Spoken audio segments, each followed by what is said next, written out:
एवं स्वतंत्र भारत के प्रथम कानून मंत्री डॉक्टर भीमराव अंबेडकर के अनमोल विचार शेयर करूंगा। जीवन लंबा होने की बजाय महान होना चाहिए।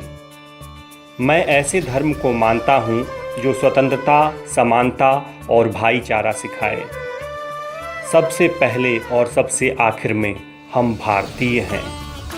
एक महान आदमी एक प्रतिष्ठित आदमी से इस तरह से अलग होता है कि वह समाज का नौकर बनने के लिए तैयार रहता है। लोग और उनके धर्म सामाजिक मानकों द्वारा सामाजिक नैतिकता के आधार पर परखे जाने चाहिए।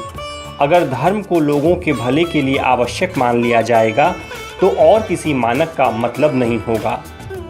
मैं किसी समुदाय की प्रगति उस समुदाय की महिलाओं ने जो प्रगति हासिल की है उससे मापता हूँ। बुद्धि का विकास मानव के अस्तित्व का अंतिम लक्ष्य होना चाहिए।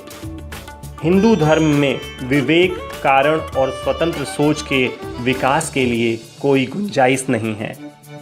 हर व्यक्ति जो मिल के सिद्धांत कि एक देश दूसरे देश पर शासन नहीं कर सकता को दोहराता है, उसे ये भी स्वीकार करना चाहिए कि एक वर्ग दूसरे वर्ग पर शासन नहीं कर सकता है। एक सफल क्रांति के लिए सिर्फ असंतोष का होना पर्याप्त नहीं है। जिसकी आवश्यकता है वो है न्याय एवं राजनीतिक और सामाजिक अधिकारों में गहरी आस्था। कानून और व्यवस्था राजनीतिक शरीर की दवा है और जब राजनीतिक शरीर बीमार पड़े तो दवा ज़रूर दी जानी चाहिए। इतिहास बताता है कि जहां नैतिकता और अर्थशास्त्र के बीच संघर्ष होता है वहां जीत हमेशा अर्थशास्त्र की होती है।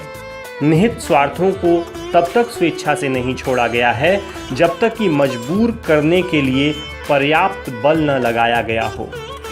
जब तक आप सामाजिक स्वतंत्रता नहीं हासिल कर लेते, कानून आपको जो भी स्वतंत्रता देता है वो आपकी किसी काम की नहीं।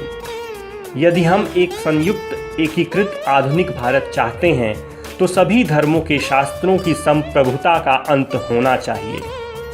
सागर में मिलकर अपनी पहचान खो देने वाली पानी की एक बूंद के विपरीत इंसान जिस समाज में रहता है वहाँ अपनी पहचान नहीं खोता। इंसान का जीवन स्वतंत्र है। वो सिर्फ समाज के विकास के लिए नहीं पैदा हुआ है बल्कि स्वयं के विकास के लिए पैदा हुआ है। तो दोस्तों, ये थे बाबा साहेब भीमराव अंबेडकर के अनमोल विचार। आशा करता हूँ आपको मेरा ये प्रयास अच्छा लगा होगा और रिक्वेस्ट करता हूँ कि आप इन विचारों को अपने दोस्तों, अपने साथियों के साथ शेयर करिए। कृपया इस वीडियो को लाइक करिए, इस पर कमेंट करिए और हमारे चैनल को सब्सक्राइब करिए। आज अपना कीमती वक्त देने के लिए मैं आपका बहुत बहुत आभारी हूँ। Thank you.